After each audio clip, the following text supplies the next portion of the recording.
Ya, hello guys, selamat pagi. Yang ini adalah part kedua. Part pertama untuk mesin basuh hari itu, problem dia kita tidak boleh spin.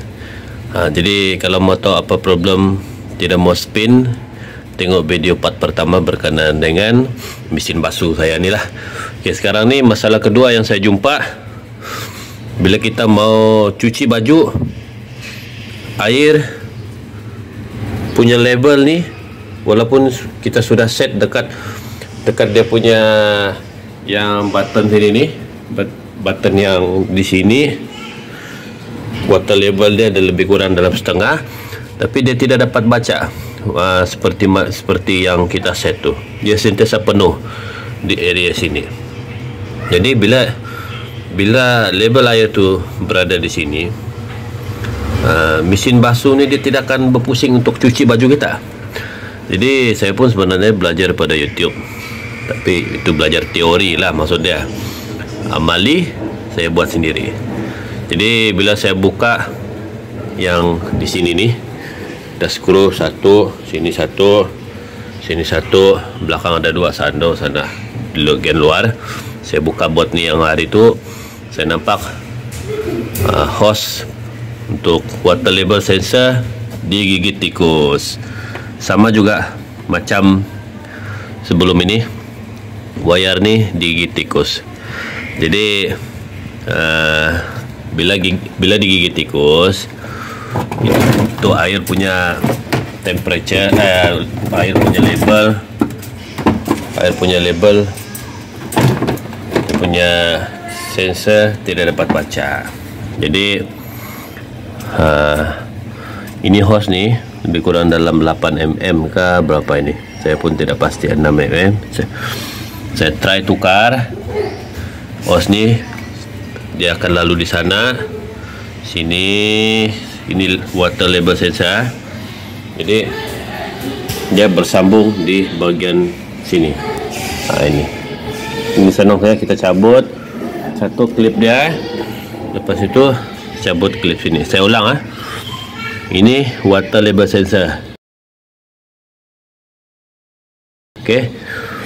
Oleh kerana dia digigit oleh tikus, jadi tekanan air itu tidak sampai di sini untuk memberi signal kepada water level sensor ini untuk bagi stop air masuk. Bila air di sini sudah melimpah dan water level sensor ini tidak dapat baca level air yang berada di dalam mesin basuh ni, jadi dia tidak dapat berpusing. Jadi air sentiasa masuk di dalam mesin basuh. Jadi kita tukar yang inilah. Ini sang tikus nih, sang siti nih, dia gigit di sini. Kita try tukar. Tadi saya beli hose dekat hardware lebih kurang RM3. Jadi kita try buka lah.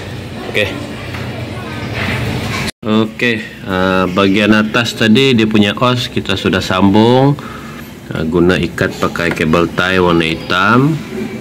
Dan ini pula di bagian bawah dia ada klip dari sini nih, tapi untuk safety dia, kita tidak mau air bocor, kita ikat guna kabel tie. Sebenarnya size standard hose kecil untuk daripada bawah ke water level sensor ni, size dia 6 mm.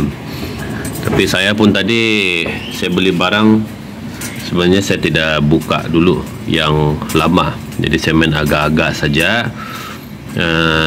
Size dia 8 mm. Saya beli 8 mm, sesuai juga, masuk juga, cuma kita kena ketatkan sikit di bagian sinilah. Kita kena ikat kuat-kuat supaya itu air tidak keluar lah. Jadi saya harap video ini dapat membantu.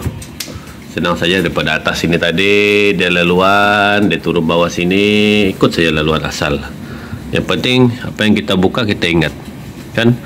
Setiap mesin basuh dia mesti ada boleh buka di bagian belakang ni.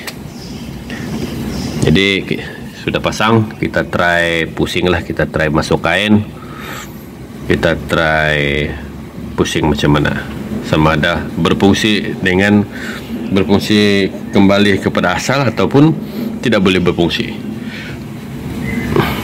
Oke guys, kita try tutup, tekan tolong switch, lupa on switch utama. Oke, jadi ini sudah pasang untuk masuk air. Di sana sudah nih, kita tengok sama ada kebocoran kah. Ini kita tekan ini. Biasanya kalau kita tekan start dia akan auto untuk select water level berapa lah. Sekarang dia tengah nih.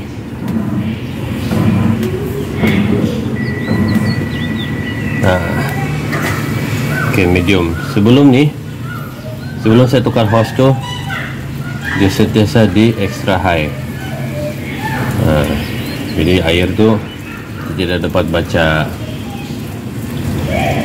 yang sepatutnya lah. Jadi kita tunggu water level ni sampai medium, kita tunggu sampai dia pusing. Sampai dia pusing, dia cuci lah. Kalau dia pusing, dia cuci, bermaksud eksperimen berjaya. Oke, kita tunggu terus. Ya, di sini kita boleh tengok dia punya tarik. Saya beli mesin basuh ini 2015. Jadi betul lah. Di sini di dalam dia punya bekas bawah nih, bila kita buka cover, dia ada tulis dia punya tarik. Mungkin tarik dia dibuatlah, tarik dihilangkan. Oke guys, tadi ada kesilapan kecil. Sebenarnya bila kita ganti os yang ini, kita kena ikut panjang yang ditetapkan lah, standard dia punya panjang lah. Dia tidak boleh lebih, tidak boleh panjang. Jadi kita kena ukur ikut yang lama lah. Jadi bila kita masukkan hose di sini dengan yang di sini untuk water level sensor, apabila kita on washing machine ni, kalau dia terjadi juga tidak ikut label yang ditetapkan, ada satu cara dia, kita penuhkan dulu kuantiti air di dalam tong washing machine ni. Selepas itu kita spin. Okay? Bila kita spin dalam 8 minit ataupun 6 minit macam tu, biarkan air di dalam ini kering. Okay? Sebab ini sebenarnya dia menggunakan sistem, orang cakap sistem angin. Dia dapat pressure daripada sinilah. Maafkan saya kalau tidak berapa clear pun tidak berapa jelas. Saya pun belajar daripada YouTube, cuma teori lah, amali saya buat sendiri. Okay? Jadi untuk kita, orang cakap untuk kita bagi ini tekanan ni, label sensor ni dapat bacaan yang baik, kita kena penuhkan air di dalam tong ini. Lepas itu kita spin sehingga air ni kering. Jadi orang cakap, saya pun sudah try tadi, berpandukan daripada video di YouTube. Itu teori lah, amali saya buat sendiri. Lepas saya pasang ini tadi, saya isi air pun sama juga. Water level sensor dia tidak berfungsi dengan baiklah. Maksudnya air sentiasa melimpah sampai penuh. Jadi saya ikut panduan daripada YouTube, saya penuhkan ini tong ini, lepas itu saya spin sehingga kering. Spin sehingga kering. Lepas itu lepas spin, air sudah kering, saya isi lagi air dalam jumlah yang low sampai dekat sini. Syukur ini washing machine berpusing. Maksudnya kembali kepada keadaan asal lah. Okay? Jadi saya rasa ini video yang ringkas ini, saya rasa saya harap dapat membantu kawan-kawan yang baru ataupun mau berjinak-jinak untuk DIY, kan kita boleh ubahlah. Sebab kadang-kadang ini os ini di bawah washing machine itu dia tidak cover tau. Jadi itu sang CT itu, si tikus itu dia akan masuk di sini, dia akan boleh berjalan di sini, dia akan gigit. Jadi bila host itu kena gigit, jadi dia tidak dapat mengantar bacaan pergi itu water label sensor. Water label sensor ini untuk model ini dia ada di sini. Kan, jadi dipendekkan cerita, bila saya tukar host ini, saya pasang semula sama juga, tidak berfungsi dengan baik water label sensor. Lepas tu cara dia spin penuhkan air di dalam tong ini. Lepas tu kita spin sehingga kering sampai tidak air. Jadi bila saya spin sampai habis, lepas tu saya isi lagi semula air mengikut label yang dikehendaki. Tadi saya set dalam label air tu dalam low lah, paling sikit kan. Sampai saya di sini tu air, syukur otomatik ini mesin berpusing. Okey, jadi saya rasa panjang lebar sudah saya punya penerangan ini. Semoga kalau yang tengok video ini mesin basuh kain rosak di rumah, mungkin mau saya budget, mau buat sendiri, bolehlah buat sendiri. Ini tadi saya beli dalam 8 kaki. 8 kaki macam itu dalam RM3. Lebih kurang begitulah. Jadi sedikit sebanyak dapat mengurangkan budget. Paham-pahamlah sekarang kewangan, kos hidup tinggi di Malaysia ni. Jadi selagi boleh DIY, kita DIY. Okey. Terima kasih pada yang menonton video ini.